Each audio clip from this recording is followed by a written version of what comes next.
Hi guys, welcome back to my little corner on booktube. So today I'm reviewing Amari and the Night Brothers. I love the book.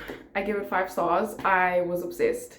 Like initially I was reading it, right? And it was started slow. Like the initial pace of the book for me was slow and I wasn't really understanding the hype, but like I was judging it way too soon because it was literally like less than 100 pages. But anyways, and then as more time got by and then as Amari got into the bureau, it was still like very mellow for me.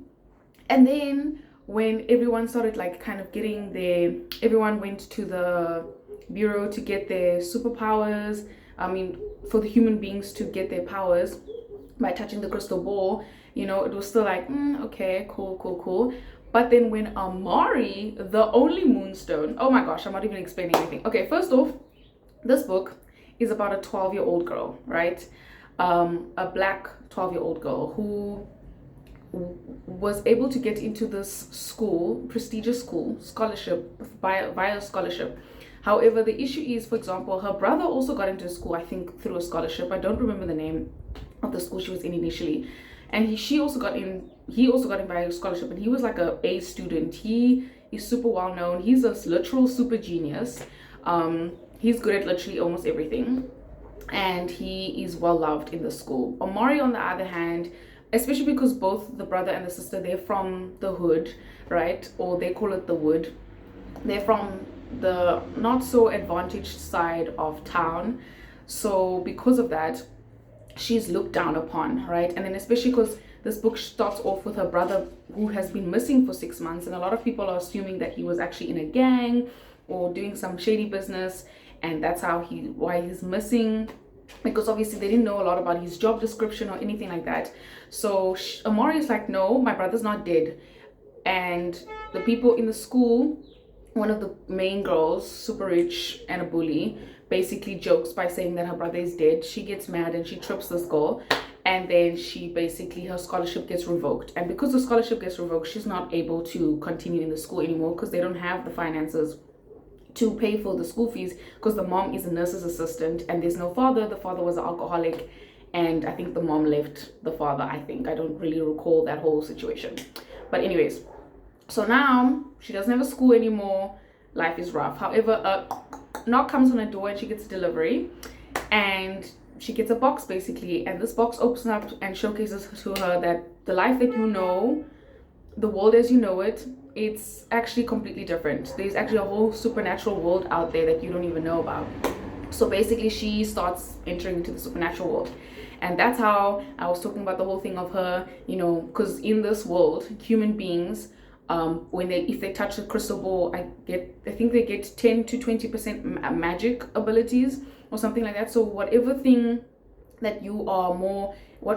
people know you for. So for example, if people know you as a super fast reader, like your supernatural ability might be super speed reading kind of vibes. So you might be put in a specific category in this supernatural bureau, for all the different sections that exist. If you are really known for being athletic, that might turn into your supernatural ability. So as all the new human beings basically that are coming into the bureau each get a chance to basically get a supernatural ability, and it starts off, there's like a ranking. I'll put it up because I don't remember the ranking situation. I think paper is the lowest, and then moonstone is the highest, and then there's a whole bunch of other ones in between.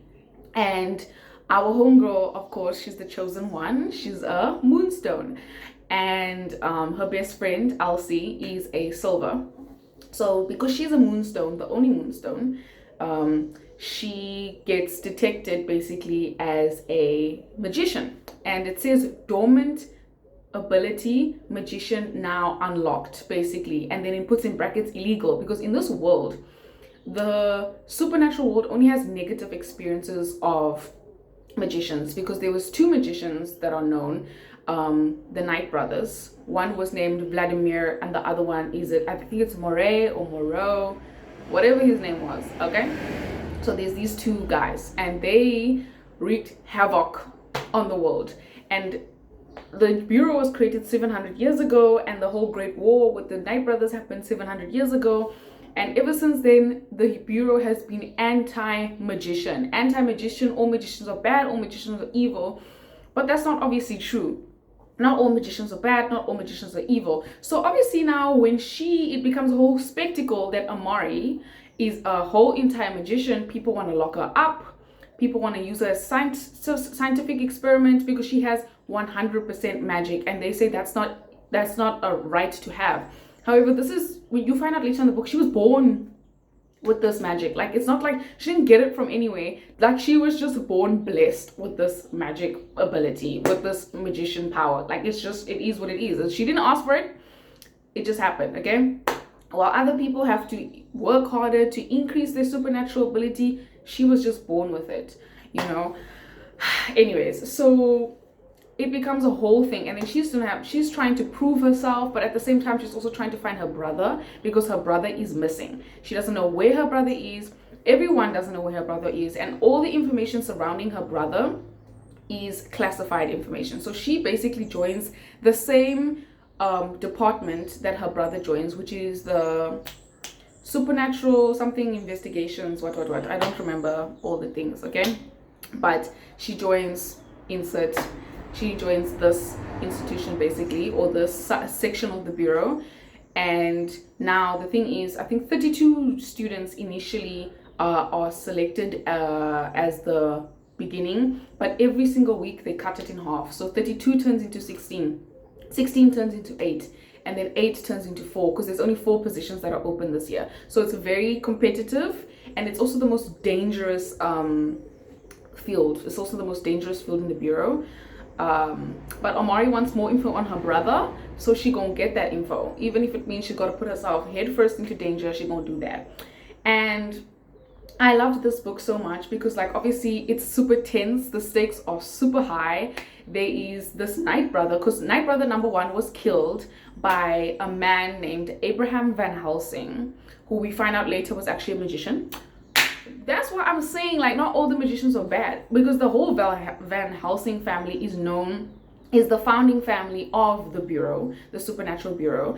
However, like, these guys literally passed down magician power, and it's a bit sad and annoying also that, like, it's so funny because the founding family for the Bureau is also a family of magicians, but they don't know that, because not even majority of the Van Helsing people don't even know that they've been passing down magician magic for generations and generations and generations. Because in this world, to become a magician, there's only 2 ways you can become a magician. Either number 1, you are born a magician, or number 2, you pass the power down from one person to the other. So those are the 2 ways that you can become a magician, right? Obviously, and in this world, only 2 people in a whole century or centuries are actually born with natural magicians. And in this book, we find out that our homegirl Amari and another guy who I really liked, honestly, Dylan, both of them were born magicians. And I really liked Dylan, honestly. I really liked Dylan. He was such a great character, honestly. He helped us so much. However, he's evil. He's evil, which was so sad to find out. I was so upset about that information because I really liked their friendship, and they were such good partners as well. So I was just really sad that he turned out to be evil, because I also didn't think the sister was evil. I know, I feel like I'm talking all over the show, but if you read the book, you know what I'm talking about. I never thought the sister was evil because he basically tried to frame his sister. But yeah, because I was like, no, this is not giving the sister. Auntie, it was him the whole time. I was so upset when I found out Dylan was a whole entire villain. I was not happy about that at all. I was so sad, because I was like, I wanted you guys to kind of like have a cute little magician romance when you're older, because you're like 12. I mean, no, like 12-year-olds can have a romance. It's so cute, so innocent, so adorable. Yeah, yeah, sure. But like, they're 12, okay? So yeah. But anyways, so this book was just so good. Like, the way it was written was super addicting. Like, I read this book in 4 days. Because of how addictive it was. I was just turn page, because because it was just that good. Like I was obsessed. I'm not gonna lie. I was really obsessed with the way that BB, forgot his surname. Yeah, but the way that the author wrote this book, he knows what he's doing.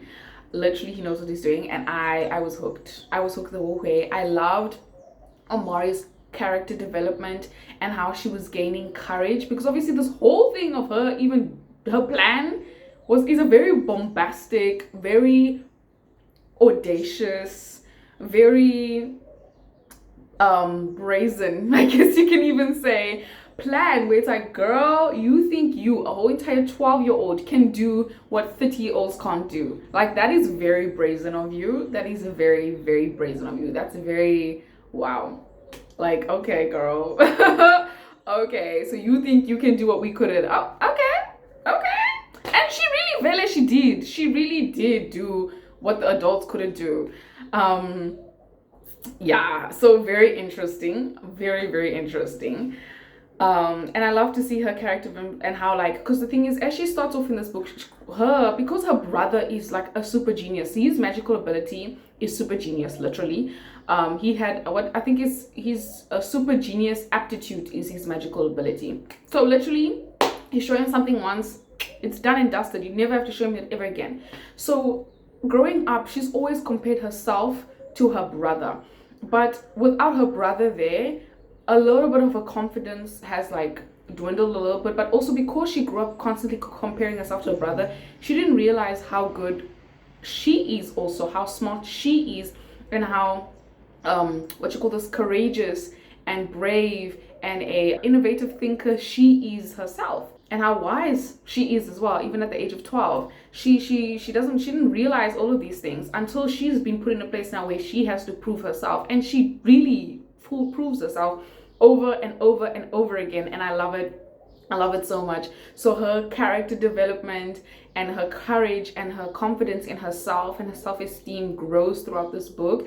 And I also love how, like, she gets a friend, a real like a bestie who is a were-dragon. Yeah, she's a were-dragon, and I love their friendship so much. I do wish we got to see a little bit more of Elsie though, because not to say she's like a background character, but she's not as flushed out as Amari, and I do wish that we got to see a little bit more of her and her perspective a little bit. Like, hopefully in the future, if he's gonna be done with all of Amari's books, like maybe he'll do a little bit of something for Elsie as well, because I would love to get more books on different characters in the different departments of the bureau, because it's such a expansive world, and I feel like we just got glimpses of what this world is like from just Amari's perspective.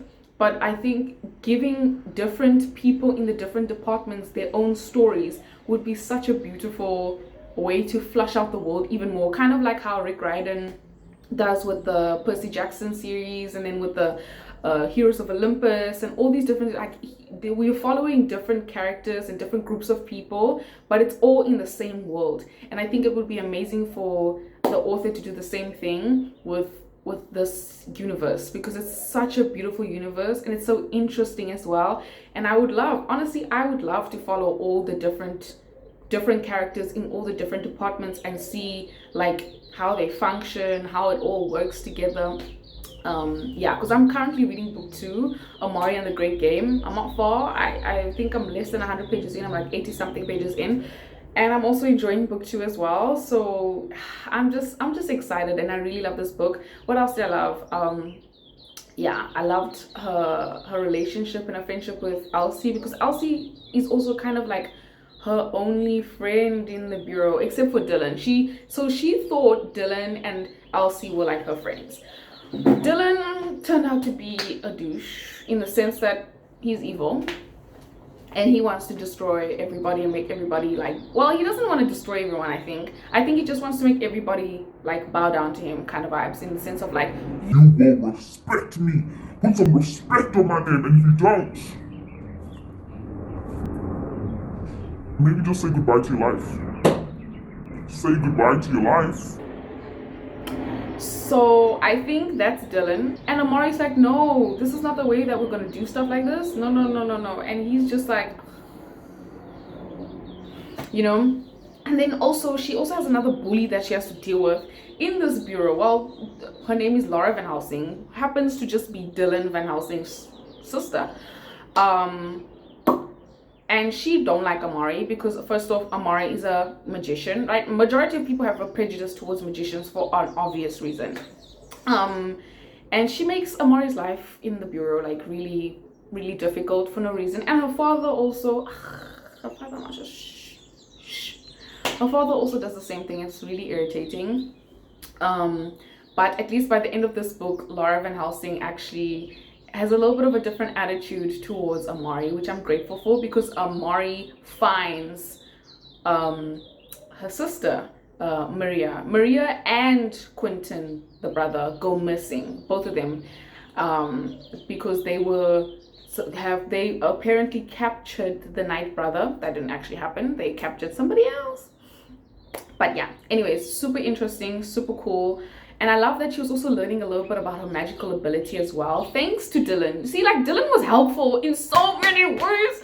I was heartbroken. I personally think Dylan has a crush on Amari. I actually think he borderline loves her. Like, he really likes Amari. It's just that, obviously, he's not gonna let his own evil plans, like, he's not gonna try and like he tried to convince Amari to rock with his evil plans, and Amari's like, no. And then he's like, oh, well, then I'm gonna have to get rid of you. And then Amari was like,